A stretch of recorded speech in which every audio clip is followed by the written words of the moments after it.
Reproduction का मतलब होता है स्टूडेंट्स रिप्रोड्यूस करना, यानी अपनी नई जनरेशन्स को पैदा करना, बेबीज़ को जो है वो पैदा करना। रिप्रोडक्शन का ये प्रोसेस है। Reproduction is the process by which living things produce new living things. जी, ये एक ऐसा प्रोसेस है जिससे लिविंग थिंग्स, जानदार चीज़ें जो हैं वो नई जानदार चीज़ें जो है वो पैदा करती हैं, प्रोड्यूस करती हैं।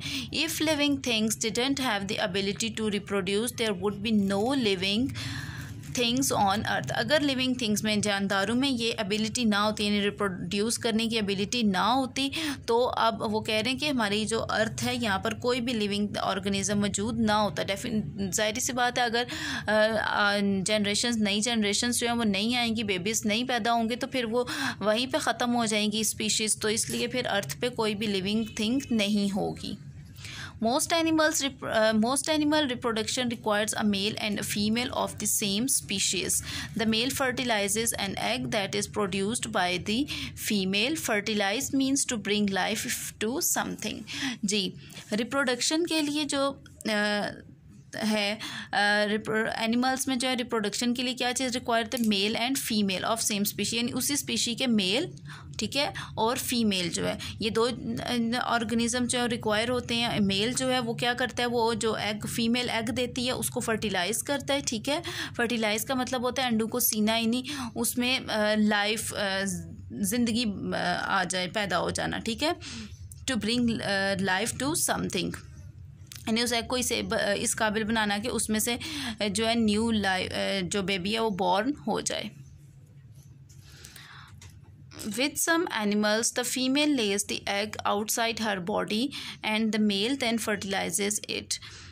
The egg then hatches when the baby animal is ready to enter the world. Frogs and fish are examples of animals that reproduce this way.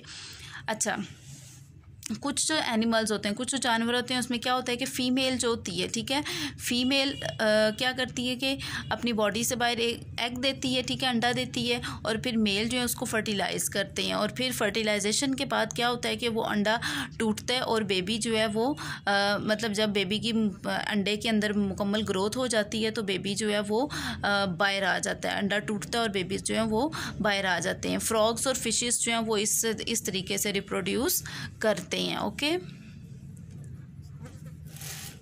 With other animals, the egg is fertilized inside the female's body.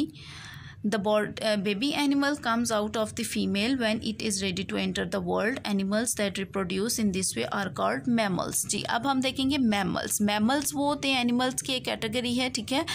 Animals की एक ऐसी category है जो बच्चे पैदा करते हैं। अब ऊपर हमने देखा जो एग लाइंग होते हैं, ठीक है, जो अंडे देते हैं। यहाँ पर मैमल्स होते हैं जो बच्चे देते हैं, बेबीज़ की बर्थ होती है। अब इसमें क्या होता है कि फ़ीमेल की बॉडी के अंदर ही एग प्रोड्यूस किया जाता है, वहीं पे वो फर्टिलाइज़ होता है, ठीक हो गया। फिर क्या होता है, जब बेबी की प्रॉपर मुकम्मल ग्रोथ हो जाती है तो बेबी जो है फ़ीमेल की बॉडी से आउट हो जाता है, यानी फ़ीमेल जो है वो बेबी की बर्थ करती है, ठीक है। और जो एनिमल्स इस तरीके से रिप्रोड्यूस करते हैं उनको हम क्या कहते हैं? मैमल्स कहते हैं। Some animals reproduce by themselves. For example, a sea anemone divides to form two new individuals. This is known as asexual reproduction. अच्छा स्टूडेंट्स, ऊपर हमने जो दो कैटेगरीज देखी, मैमल्स और एग लाइंग, यानी एक अंडे देने वाले और मैमल्स, ये जो जिस तरीके से रिप्रोड्यूस करते हैं ये होती है सेक्शुअल रिप्रोडक्शन, ठीक है। सेक्शुअल रिप्रोडक्शन हो गई। अब एसेक्सुअल रिप्रोडक्शन में वो होता है, सेक्शुअल रिप्रोडक्शन में बेसिकली मेल और फीमेल दोनों चीज़ जो है ऑर्गेनिज्म रिक्वायर होते हैं, ठीक है। एसेक्सुअल रिप्रोडक्शन में मेल और फीमेल का कोई काम नहीं होता है, ठीक है। यहाँ पर ये क्या होता है कि सी एनीमोन की इन्होंने एग्जांपल दी है, ये वाटर ऑर्गेनिज्म है, ठीक है, पानी में रहने वाला लिविंग ऑर्गेनिज्म है। अब ये कैसे रिप्रोड्यूस करता है? इसकी बॉडी के बाहर एक बर्ड सी बन जाती है, ठीक है। ये वो जब प्रॉपर उसमें ग्रोथ हो जाती है तो वो बर्ड जो है वो नए एनिमल